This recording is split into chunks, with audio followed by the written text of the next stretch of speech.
This movie I'm going to talk about has dark comedy, screwball comedy, and absurdist comedy. I know very well I'm going to trigger many. Don't be Fred, and take a deep breath because the alternative opinions mentioned within will cause anxiety, rage, and disbelief. But that's why you're here, I hope. What I consider themes when doing film analysis are patterns, something that repeats, whether it be an event, dialogue, or prop. It may set the tone of the movie or bridging plot points. It can tip off character traits. Sometimes, not all, there will be payoff, emotional or a revelation. Some examples. In Aliens, the theme is motherhood. The payoff. Mommy. Oh, God. In Angel Heart, the theme is what's in Harry's reflection. The payoff. However cleverly you sneak up on a mirror, your reflection always looks you straight in the eye. I know who I am! In True Grit, the theme is negotiations. The payoff. Which will you have? I call that bold talk for a one-eyed fat man. But, do you know what else are themes? The music. It occurred to me that there are a lot of videos dedicated to James Bond film themes, like the soundtrack. So, from here on out, I'm going to describe what I call a running gag, or an inside joke. The Man with the Golden Gun is a Bond film not exactly known as highbrow cinema. However, what would you say if there was a running gag? Incidents that repeat itself throughout the film, that few, if anyone, talks about. Some of you might say, but Mr. G, what about the energy crisis? Isn't that a theme? It is a plot point for sure. Do we ever see gas lines?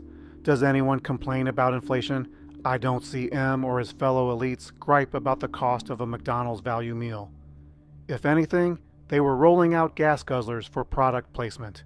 The 1974 AMC Hornet hatchback had a combined 11.1 miles per gallon. It was considered fuel efficient at the time. Let me first explain how I notice patterns in film.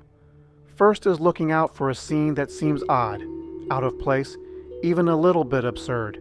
Then work backwards to see if there are other events, maybe not so odd or out of place, and decide if there's a match.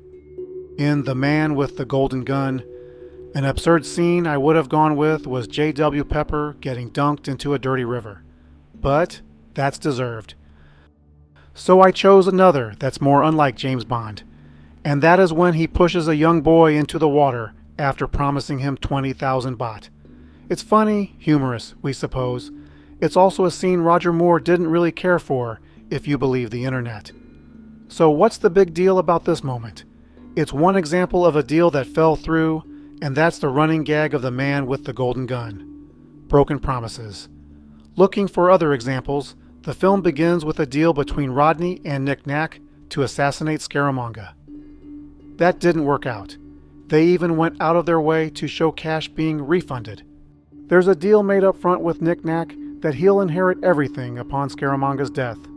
That didn't end well. Gibson, the inventor of the Solex, was negotiating with Lieutenant Hip the terms to bring himself and his Solex.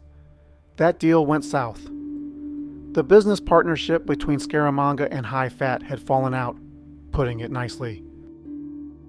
Then comes Miss Anders, Scaramanga's mistress, who agreed to bring Bond the Solex.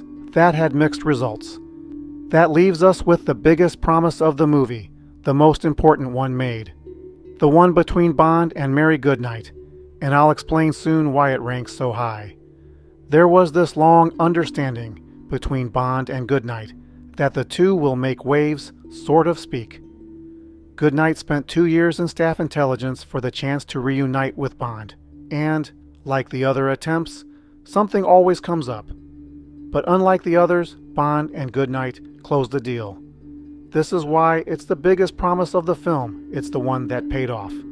But is it a running gag? It's debatable.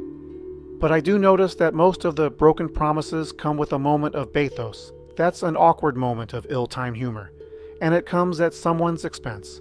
I almost wish that Scaramanga had a contract on you. He always did like that mausoleum. Put him in it. You're not thinking that... I sure am, boy. Running gags are supposed to end with an absurd comedic flourish, a bait and switch, something of a surprise. What we get is... What did you do with him? What do you think? Oh, James, you didn't. Yes, I damn well did. Of course, the comedy ends with a pun. Good night. Good night. Good night, sir. I said it was comedy. You'll have to tell me whether it's good comedy. Thank you for spending a little time with me today. Please consider a like, share, or subscribe if you enjoy this content. Check out other videos on the channel. Thanks for watching.